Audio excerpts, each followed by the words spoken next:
ನೋಡಿ, ನೀವು Instagram use ಮಾಡ್ತಿದ್ದೀರಾ, ಬಟ್ ಅದರಿಂದ ನಿಮಗೆ ಏನು ಲಾಭ ಇಲ್ಲ, ನಿಮಗೆ ಫೈನಾನ್ಷಿಯಲಿ ಏನು ಪ್ರೋಗ್ರೆಸ್ ಬರ್ತಿಲ್ಲ, ಏನು ಯೂಸೇ ಇಲ್ಲ ಅಂದ್ರೆ ಫಸ್ಟ್ ಇನ್ಸ್ಟಾಗ್ರಾಮ್ ಯೂಸ್ ಮಾಡೋದು ಬಿಟ್ಬಿಡಿ, ಅದನ್ನ ಡಿಲೀಟ್ ಮಾಡ್ಬಿಡಿ. ಯಾಕಂದ್ರೆ ಇಂಗ್ಲಿಷ್ ಅಲ್ಲಿ ಒಂದು ಸೇಯಿಂಗ್ ಇದೆ, you are either moving forward or moving backward ಅಂತ. ಸೊ ನಿಮಗೆ ಅನ್ಸ್ತಿರ್ಬೋದು ನಾನು ಇನ್ಸ್ಟಾಗ್ರಾಮ್ ಯೂಸ್ ಮಾಡ್ತಿದ್ದೀನಿ, ಸ್ವಲ್ಪ ಹೊತ್ತು ಸ್ಕ್ರಾಲ್ ಮಾಡ್ಬಿಡೋದು, ಏನ್ ಅದ್ರಲ್ಲಿ ಏನ್ ಪ್ರಾಬ್ಲಮ್ ಅಂತ.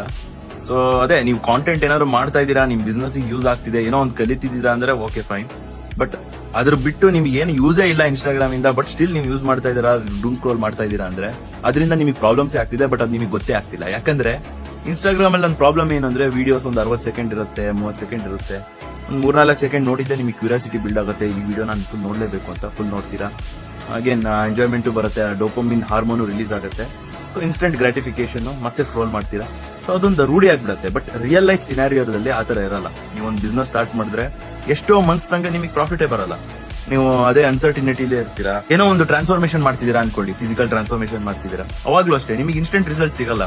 ಕ್ರೇವಿಂಗ್ಸ್ ಆಗ್ತಾ ಇರತ್ತೆ, ಅದನ್ನೆಲ್ಲ ಪ್ರಾಕ್ಟೀಸ್ ಮಾಡಬೇಕು. ಬಟ್ ನಿಮಗೆ ರೂಢಿ ಆಗಿರುತ್ತೆ, ಇನ್ಸ್ಟಾಗ್ರಾಮ್ ಅಲ್ಲಿ ನೋಡಿ ಇನ್ಸ್ಟೆಂಟ್ ಗ್ರಾಟಿಫಿಕೇಶನ್ ರೂಢಿ ಆಗಿರುತ್ತೆ. ಸೊ ಅದರಿಂದ ಏನಾಗುತ್ತೆ, ನೀವು ಬೇಗ ಗಿವ್ ಅಪ್ ಮಾಡ್ಬಿಡ್ತೀರಾ, ನಿಮ್ ಬಿಸ್ನೆಸ್ ಅಲ್ಲಿ ಆಗಿರ್ಲಿ, ಏನೋ ಒಂದು ಟ್ರಾನ್ಸ್ಫಾರ್ಮೇಶನ್ ಅಲ್ಲಿ ಆಗಿರ್ಲಿ.